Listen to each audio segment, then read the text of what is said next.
Ninth class के students, आज हम सीखेंगे दो सरल रेखाओं के साथ तिर्यक रेखा द्वारा बनाए गए कोण।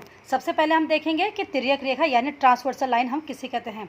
जब दो या दो से अधिक सरल रेखाओं को कोई अन्य सरल रेखा भिन्न भिन्न बिंदुओं पर काटती है तो यह सरल रेखा तिर्यक रेखा अर्थात ट्रांसवर्सल लाइन कहलाती है। जैसे हम यहाँ देखेंगे, ये दो सरल रेखा L और M है। इन दो सरल रेखाओं पर एक या तीसरी रेखा N काटती हुई जा रही है अन्य दो भिन्न भिन्न बिंदु P और Q पर। तो इस प्रकार से ये जो N है रेखा है वो हम क्या कहेंगे, इसको ट्रांसवर्सल लाइन यानी कि तिर्यक रेखा कहेंगे। ये दो भिन्न भिन्न बिंदु कौन से हैं, एक तो ये पॉइंट है P और दूसरा पॉइंट है Q। ठीक है, अब P बिंदु पर हमारे पास जो बनने वाले कोण हैं वो कौन कौन से हमने मान लिए, कोण 1, कोण 2, कोण 3, कोण 4। इसी प्रकार से Q बिंदु पर बनने वाले जो चार कोण हैं वो कौन कौन से मान लेते हैं हम, माना 5, 6, 7, 8। इस प्रकार से चार कोण ये P बिंदु पर बनते हैं और चार कोण Q बिंदु पर बनते हैं। तो टोटल मिलाकर के हमारे पास होगा टोटल 8 कोण। अभी इन आठों के आठों कोणों में कोई ना कोई संबंध अवश्य होता है। तो हम देखते हैं कि इस चित्र में या इन कोणों में कौन कौन से युग्म बनते हैं और इनमें क्या क्या संबंध होता है। देखो, सबसे पहले हम देखेंगे कि इस चित्र में देखेंगे, ढंग से देखेंगे, कोण 1 और कोण 5, 1 और 5, इन कोणों को हम बोलते हैं संगत कोण। ठीक है, हमने देखा है संगत कोण की क्या पहचान है। संगत कोण जो है एल वाले आकृति के अंदर बनते हैं। जैसे ये एल आकृति बन रही है, चाहे आप ऐसे बनाएं चाहे आप ऐसे उल्टा एल बनाएं, तो एल वाले आकृति के अंदर जो कोण बनते हैं वो हम उनका नाम क्या देते हैं, संगत कोण। जैसे ये संगत कोण है, जहाँ जहाँ आपको एल की आकृति दिखाई देंगी वहाँ पे संगत कोण होंगे। देखेंगे हम एल की आकृति कहाँ दिखती है, ये एल की आकृति 1 और इसी के सामने एल की आकृति देखो, इसी रेखा के द्वारा ये आगे बढ़ रही है। देखो ये तिर्यक रेखा सीधे आगे बढ़ती हुई चली आ रही है। तो तिर्यक रेखा एक ही तिर्यक रेखा है और एक सरल रेखा ये थी, दूसरी सरल रेखा ये है। तो इनके बीच में जो एल की आकृति बन रही है 1 और 5, ये दोनों कोण क्या कहलाएंगे, संगत कोण कहलाएंगे। इसी प्रकार से संगत कोण और कहाँ कहलाएंगे, इसी प्रकार से देखेंगे, ये आप देखेंगे, ये उल्टा एल देखेंगे, ये 4 और ये इसी तिर्यक रेखा को आप आगे बढ़ाएंगे तो दूसरी सरल रेखा के साथ जो बना कोण है 8, 4 और 8, ये भी क्या है, संगत कोण है, 4 और 8। और देखेंगे हम जो है तिर्यक ये संगत कोण कहाँ कहाँ है, देखेंगे ये उल्टा एल देखते हैं, ये देखेंगे ये देखिए नीचे की ओर जो गया हुआ एल है एक 3 और इसी के साथ जो दूसरा वाला संगत कोण है वो कौन होगा, 7 होगा। तो 3 का संगत कौन होगा, 7 होगा।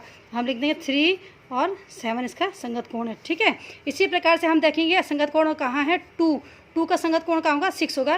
क्योंकि देखो ये दोनों 2 और 6 जो एक ही तिर्यक रेखा के द्वारा बनाए गए और अन्य अलग अलग दोनों सरल रेखाओं के बीच में बने कोण है। एल की आकृति बन रही है, ये नीचे की ओर बन रहा है एल और ये भी नीचे की ओर एल बन रहा है। दोनों के दोनों क्या कहलाएंगे, संगत कोण कहलाएंगे। यानी 2 का संगत कोण हो गया 6 हो गया। तो हम लिख देंगे एंगल 2 और एंगल 6, ये क्या होंगे, संगत कोण हो गए।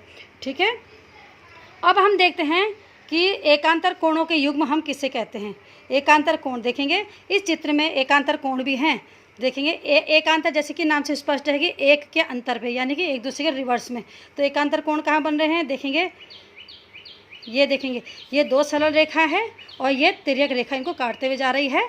ठीक है, तो इस सरल रेखा के द्वारा इस तिर्यक रेखा के बीच में अगर ये कोण 2 है तो इसके उल्टे में इसके अंतर में दूसरी साइड है, ये बाईं तरफ है, ये दाहिनी तरफ है। तो इसके बाईं तरफ बना हुआ कोण कौन सा होगा, 8 होगा। तो 2 का एकांतर कोण कौन होगा, 8 होगा। ठीक है, इसी प्रकार से जैसे 2 का एकांतर 8 है तो इसी प्रकार से 3 का एकांतर कौन होगा, 5 होगा। तो 3 और 5 क्या होंगे, एकांतर कोणों के युग्म होंगे। मैं लिख देती हूँ 2 का एकांतर कोण होगा 8 होगा, 2 का एकांतर कोण होगा एंगल 8।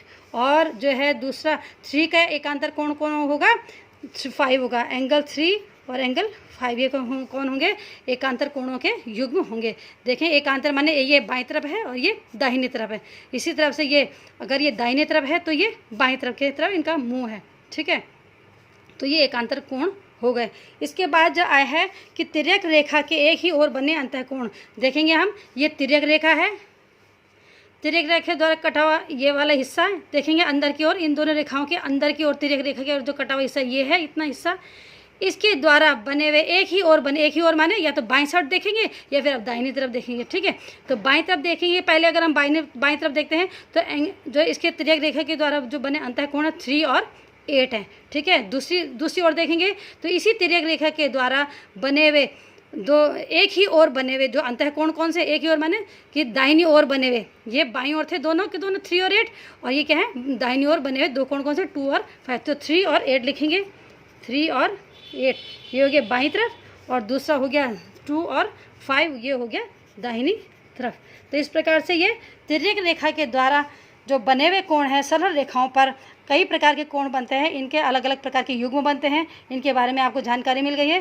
संगत कोण बनते हैं, एकांतर कोणों के युग्म बनते हैं, और तिर्यक रेखा के एक ही ओर बने, चाहे वो बाईं तरफ लेंगे चाहे दाहिनी तरफ लेंगे, ये तिर्यक रेखा के एक ही ओर बने कोणों के युग्म यानी कि जोड़े हमको पता चल गए। इसके बाद हम आगे पढ़ेंगे कि 2 समांतर रेखाओं तथा एक तिर्यक रेखा द्वारा बनाया गया कोण कौन कौन से होते हैं।